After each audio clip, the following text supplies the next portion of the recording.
Hello बच्चों, क्या हाल चाल, कैसे हैं आप लोग? अच्छे हैं तो अच्छे रहिए, स्वस्थ रहिए, पढ़ते रहिए। तो हमारा लोग का बिजनेस स्टैटिक्स जो व्यावसायिक सांख्यिकी चल रहा था, बीकॉम वाले बच्चों के लिए जिनका सेमेस्टर एग्जाम हो रहा है, तो उनके लिए एक लेक्चर मैं प्रोवाइड कर दिया था बिजनेस स्टैटिक्स का, जिसमें 25 क्वेश्चन थे। आज उस मॉडल पेपर का आपका सेकंड पार्ट है उसी पेपर का, क्योंकि पेपर तो एक ही होंगे और उसमें हम प्रोवाइड करेंगे 25 क्वेश्चन फिर से, मतलब हम 26 नंबर क्वेश्चन से फिर से पढ़ेंगे। तो उसके लिए जल्दी से आप लोग तैयार हो जाइए और लाइक का कम से कम बटन दबा दीजिए, वीडियो को अपने फ्रेंडों में शेयर कर दीजिए। ठीक है, आइए शुरू करते हैं हम लोग। क्वेश्चन नंबर 26, ध्यान दीजिएगा।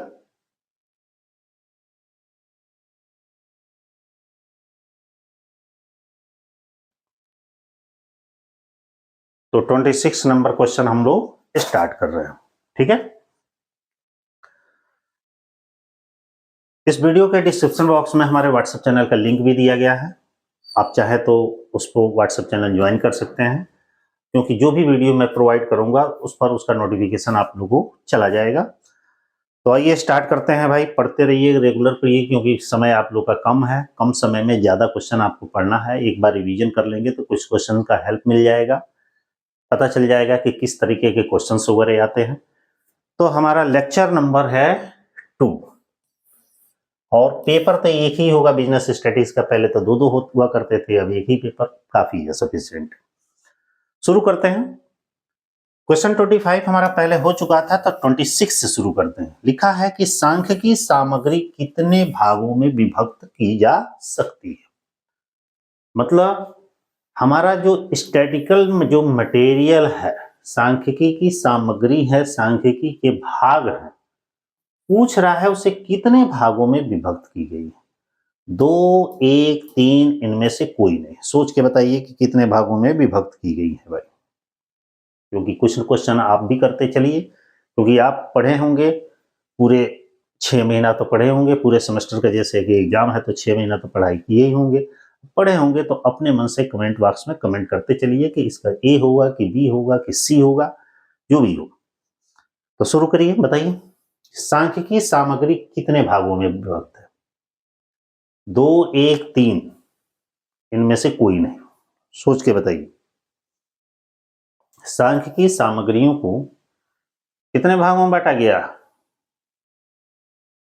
चलिए मैं इस क्वेश्चन को, पहले ही क्वेश्चन को मैं छोड़ दे रहा हूं।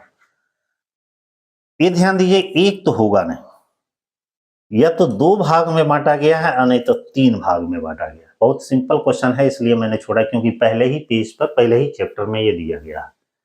इसका आंसर आप लोग देंगे और भी कमेंट करके। यदि सपोज करिए कि नहीं मालूम है, तुरंत बुक उठाइए, उसमें इस क्वेश्चन का आंसर देखिए कि सांख्यिकी सामग्री कितने पार्ट में डिवाइड है। ठीक है, चलिए अगला क्वेश्चन पे। थोड़ा बड़ा कर दें इसको, ध्यान दीजिएगा। सेकंड क्वेश्चन है कि एक शोधकर्ता ने गांव में कृषि कार्य का मूल्यांकन किया। कोई शोधकर्ता है, एक गांव में कृषि कार्य कितना हो रहा है, कैसे हो रहा है, किस प्रकार हो रहा है, इसका मूल्यांकन किया। यह मूल्यांकन आधारित है। मान लीजिए कि आप रिसर्च कर रहे हैं, शोध कर रहे हैं, आपको एक गांव में भेजा गया कि जाइए पता लगा के आइए कि खेती का काम कितना हुआ है। आपने मुआयना किया, पूछा जा रहा है कि यह प्राथमिक समंक है कि द्वितीयक समंक है कि दोनों है कि कोई नहीं है। बताइए क्या भाई, गांव का खेती के बारे में पता लगाने जा रहे हैं, उससे पहले कोई थोड़े पता लगाने गया था। तो भाई ये प्राथमिक समंक है, पहली बार एकत्र कर रहे हैं। अगला क्वेश्चन, इस तरह के भी क्वेश्चन आते हैं कि सममित आवृत्त वितरण वाली श्रेणी में, मतलब जहां सममित आवृत्ति वितरण होती है, फ्रीक्वेंसी डिस्ट्रीब्यूशन होता है, वहां पे यहां पे कौन सा इक्वेशन बनता है। ये ध्यान दीजिएगा, थोड़ा सा यहाँ टाइप होने नहीं हुआ है, एक्स बार है, हाँ, x bar greater than m greater than z, x bar equal to m equal to z, x bar less than m less than z। अब आपको बताना है उपयुक्त में से कोई नहीं। सही आंसर क्या होगा सममिति आवर्ती डिस्ट्रीब्यूशन में? बताइए। सही आंसर होगा x bar equal to m equal to z, क्योंकि सबसे बड़ा x बार, माने जब x बार और m और z तीनों बराबर होता है तो वहां सममित आवर्ती वितरण होती है। अच्छा क्वेश्चन है, कई बार एग्जामों में पूछा भी गया है। 29 नंबर क्वेश्चन हमारा कह रहा है कि विश्लेषण और निर्वचन की इकाइयों में शामिल होता है। विश्लेषण और निर्वचन की जो इकाइयों में क्या शामिल होता है? गुणांक होता है, दर होता है, अनुपात होता है कि सब होता है? सोच के बताइए। वहां पे तीनों ही रेशियो आते हैं, गुणांक, दर, अनुपात, तीनों ही रेशियो आते हैं, इसलिए ही सब होगा। अगला क्वेश्चन 30 नंबर कह रहा है कि समग्र की प्रत्येक इकाइयों का अध्ययन किया जाता है। मतलब जो हमारे डाटा है सांख्यिकी के जितनी भी इकाइयां हैं सबका अध्ययन किया जाता है किसमें? बहुस्तरीय निदर्शन में, समूह निदर्शन में, संगणना विधि में, इनमें से कोई नहीं। सोच के बताइए किसमें किया जाता है? समग्र की, लिखा है समग्र की प्रत्येक इकाइयों का अध्ययन किया जाता है। बताइए। बहुस्तरीय निदर्शन, समूह निदर्शन, संगणना निदर्शन और इनमें से कोई नहीं। बताइए।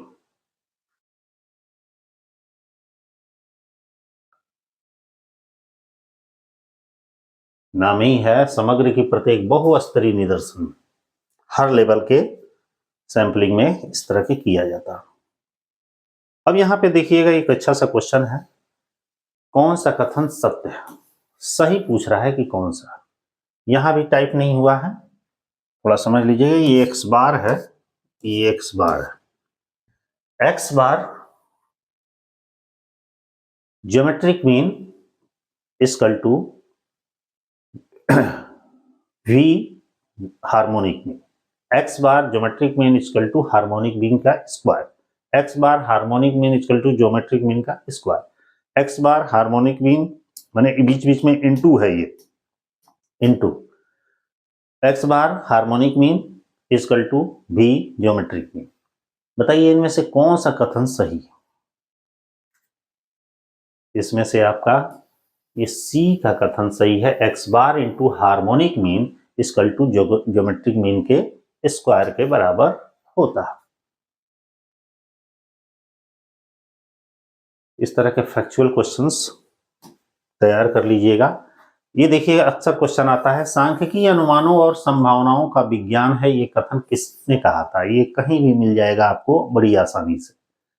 ये ध्यान दीजिएगा, इसका परिभाषा ये देने वाले बार्डिंगटन महोदय हैं। इन्होंने कहा था कि सांख्यिकी अनुमानों और संभावनाओं का विज्ञान है। आगे बढ़ते हैं।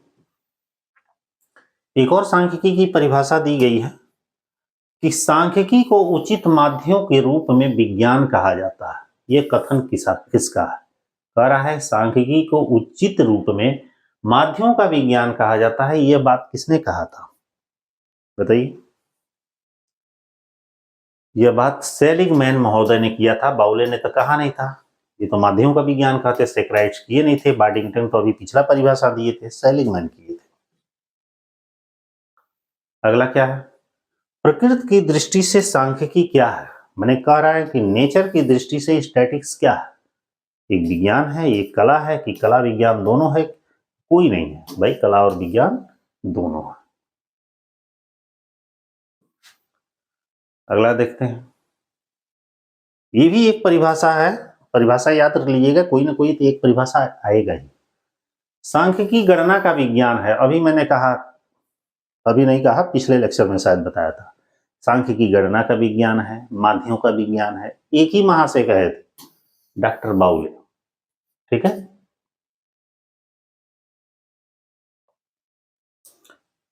अगला क्वेश्चन है, न्यायादर्श का आवश्यक तत्व नहीं है।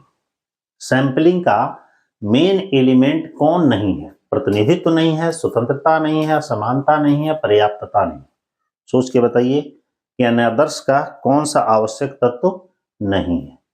भाई ये होता है, स्वतंत्रता होता है, पर्याप्तता होता है, असमानता नहीं होता है। तो ऑप्शन नंबर सी सही है। अगला क्वेश्चन है कि निम्नलिखित में से कौन सा एक प्रतिदर्श का आवश्यक तत्व नहीं है। कह रहा है कौन सा एक प्रतिदर्श का आवश्यक तत्व नहीं है। तत्व नहीं है क्योंकि आजकल निगेटिव वाले भी क्वेश्चंस बहुत ज्यादा पूछे जा रहे हैं। ये सब एग्जाम में आए हुए क्वेश्चन है जो लास्ट 3 सालों से जो सेमेस्टर हो रहा है उसमें लगभग 150 क्वेश्चन ऐसे थे, समझिए कि तो छोड़िए, जाने दीजिए। तो उन 150 क्वेश्चनों में से भी इसमें कुछ क्वेश्चन इंक्लूड है। प्रतिनिधित्व, समानता, पर्याप्तता, आश्रितता। बताइए कौन सा प्रतिदर्श का आवश्यक तत्व नहीं है। ये नाम से ही स्पष्ट है, आश्रितता ये प्रतिदर्श के आवश्यक तत्व नहीं। ये बहुत ही अच्छा क्वेश्चन है। कई बार एग्जामों में डिफरेंट एग्जामों में कंपटीशन में भी बहुत बार आया है। औसत गति, चलन, वेग आदि की गणना में प्रयुक्त होता है। पूछ रहा है वो सांख्यिकी का कौन सा मेथड है जो औसत गति, चलन, वेग आदि की गणना में प्रयोग किया जाता है। समांतर माध्य, गुणोत्तर माध्य, हरात्मक माध्य, किसारे माध्य। बताइए कौन से माध्य का प्रयोग किया जाता है। भाई हरात्मक माध्य का प्रयोग किया जाता है हार्मोनिक में। अगला है क्वेश्चन, ये भी एक परिभाषा है किसी के द्वारा। परिभाषा 6-7 मैंने बताया, उसमें से सारे याद कर लीजिएगा, एक आध तो जरूर मिल ही जाएगा। सांख्यिकी एक विज्ञान नहीं, वह एक वैज्ञानिक विधि है। यह कथन किसका? प्रश्न में पूछा जा रहा है कि सांख्यिकी एक विज्ञान नहीं बल्कि एक वैज्ञानिक विधि है। ये स्टेटमेंट किसके द्वारा दिया गया था? Crofton and Cowden, Wallis, Robertson and Yule and Kendall and Johnson. सोच के बताइए किसके द्वारा कहा गया था? ये क्रैक्टसन एंड काउडन ने कहा था। ऑप्शन नंबर ई।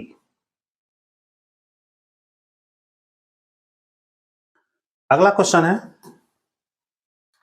कि सांख्यिकी माध्य जो चरम मूल्यों से प्रभावित नहीं होता है, वो सांख्यिकी का वो कौन सा माध्य है जो चरम मूल्य से कभी भी प्रभावित नहीं होता है? वो समांतर माध्य है कि गुणोत्तर माध्य है कि माध्यिका है कि हरात्मक माध्य?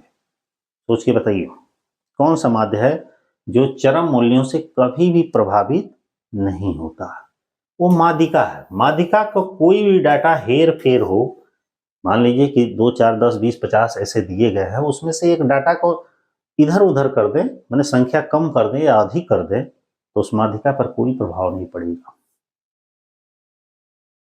अगला क्वेश्चन, सांख्यिकी का कार्य होता है, यहां पर पूछा जा रहा है कि स्टैटिक्स का कार्य होता है। कैसे होता है? तथ्यों को सूक्ष्म एवं सरल रूप में प्रस्तुत करना। जो भी हमारे तथ्य हैं उसको सूक्ष्म एवं सरल रूप में प्रस्तुत करके नीति निर्धारण करने में पथ प्रदर्शन का कार्य करना, 2 या 2 से अधिक तथ्यों के मध्य संबंधों का अध्ययन करना, और उपरोक्त सभी सांख्यिकी का कौन सा कार्य है? चारों कार्य दिख रहा है। कौन सा कार्य है? सब तीनों, मतलब उपरोक्त सभी ऑप्शन सही होगा। अगला क्वेश्चन है हमारा,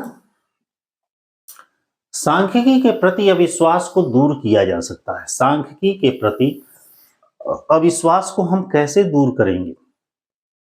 सांख्यिकी के अपर्याप्त ज्ञान के द्वारा, सांख्यिकी के पर्याप्त ज्ञान के द्वारा, विश्लेषण की उचित विधि के प्रयोग के द्वारा, और उपरोक्त सभी के द्वारा। सोच के बताइए किसके द्वारा दूर कर सकते हैं? सांख्यिकी के प्रति अविश्वास को दूर किया जा सकता है। ये चारों ही ऑप्शन सही दिख रहे हैं। ठीक है,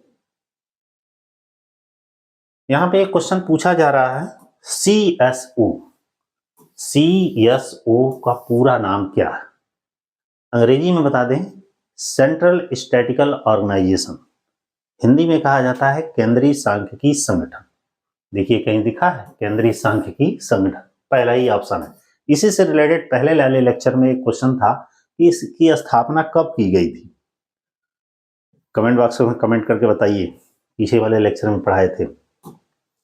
अगला है सांख्यिकी अध्ययन करती है, बताइए। 44 नंबर क्वेश्चन कह रहा है सांख्यिकी अध्ययन करती है। किस चीज का अध्ययन करती है भाई? व्यक्तिगत इकाइयों का अध्ययन करती है, ये कुछ नहीं है। समूहों का अध्ययन करती है, व्यक्तिगत इकाइयों और समूहों दोनों का करती है कि इनमें से कोई नहीं? सांख्यिकी किस चीज का अध्ययन करती है? सांख्यिकी समूहों का अध्ययन करती है, न कि व्यक्तिगत इकाइयों का। अब यहां पे एक और इंपॉर्टेंट क्वेश्चन है कि सांख्यिकी का कार्य है, सांख्यिकी का वर्क क्या है, सांख्यिकी कौन काम करता है? आंकड़ों का वर्गीकरण में सहायता करता है, परिकल्पना का परीक्षण करता है, प्रवृत्त व्यवहार को निर्दिष्ट करता है कि उपयुक्त सभी काम करता है? सोच के बताइए सांख्यिकी कौन सा काम करता है? ये जो तीनों काम जो दिए गए हैं वो सारा काम सांख्यिकी करता है। अगला क्वेश्चन, सांख्यिकी का कार्य है, ध्यान दीजिएगा, स्टैटिक्स का वर्क क्या है? समंकों का संकलन, उन्हें डाटा को कलेक्शन करना, समंकों का विश्लेषण, उसका एनालिसिस करना, समंकों का निर्वचन, उसका इंटरप्रिटेशन करना, उपयुक्त सभी। तो भाई सांख्यिकी का ये तीनों ही वर्क होता है, उपयुक्त सभी ऑप्शन नंबर डी सही है। देखिएगा एक माध्यिका का क्वेश्चन आया, बड़ा ही अच्छा क्वेश्चन है कि नीचे कुछ डाटा इंफॉर्मेशन दी गई है, पूछा जा रहा है कि माध्यिका होगा, कैसे निकालेंगे? सबसे पहले तो ये देखेंगे कि ये जो क्वेश्चन लिखा है किस सीरीज का है, तो ये इंडिविजुअल सीरीज का है, तो हम जो फार्मूला लगाएंगे इंडिविजुअल सीरीज का ही लगाएंगे। ये हमारा दिया गया है x और इधर बना लेंगे हम सीरियल नंबर। अब छोटा संख्या देखते हैं कौन सा है इसमें, 12 से शुरू है, पहला नंबर पे है 12, फिर है हमारा 13, और फिर है हमारा 16, फिर है हमारा 17, सीक्वेंस बनाएंगे 17, फिर है हमारा 18, फिर है हमारा 19, और 19 के बाद 28 है, और सीरियल नंबर 1 2 3 4 5 एंड 6 एंड 7, 1 2 3 4 5 6, एक छूट रहा है भाई, 1 2 3 4 5 6 7, 1 2 3 4 5 6 7 8, एक छूट रहा है, 25 है। ये हाँ ये देखिएगा ये 25 है, ये 25 छूट रहा था, 8 ये है, तो 8 नंबर पे क्या हो जाएगा 28। ये हमारे सीक्वेंस है। अब यहां पे ध्यान दीजिएगा n इक्वल टू कितना हो जाएगा 8। फार्मूला मीडियन का क्या होता है, m इक्वल टू होता है n प्लस 1 अपॉन 2, ये फार्मूला होता है th। m equal to n की वैल्यू हमारी ये है 8 प्लस 1 अपॉन 2, अर्थात 9 अपॉन 2। इसको डिवाइड कर देंगे तो ये हो जाएगा 4.5। 4.5 हमारा कहाँ आएगा, यहाँ आएगा, तो ये जो होगा हमारा फर्स्ट आइटम्स हो जाएगा और ये हमारा होगा सेकेंड आइटम। तो यहाँ पे हम निकालेंगे m equal to first items plus second items upon 2। First items हमारा कितना है 17 और सेकेंड आइटम्स कितना है 18 upon 2 equal to 8 7 15, 1 1 2 1 3 upon 2, divide कर देंगे तो 17.5 m इक्वल टू कितना होगा 17.5। इस तरह भी आपके क्वेश्चंस आएंगे, न्यूमेरिकल का भी, उसमें फार्मूला भी पूछ देगा, क्योंकि लास्ट ईयर का पेपर आप उठाकर देखिएगा, ऐसे ऐसे बहुत सारे क्वेश्चंस आए हुए। अगला क्वेश्चन बढ़ते हैं। माध्यिका की गणना में श्रेणी को व्यवस्थित किया जाता है। अभी माध्यिका की मैंने गणना किया तो कह रहा है कि श्रेणी को व्यवस्थित किया जाएगा, कैसे? आरोही क्रम में, अवरोही क्रम में, पहले आरोही फिर अवरोही, पहले आरोही अथवा अवरोही, किस क्रम में किया जाएगा? सोच के बताइए,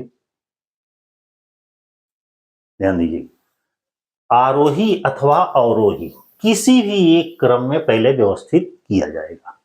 मतलब असेंडिंग या डिसेंडिंग ऑर्डर।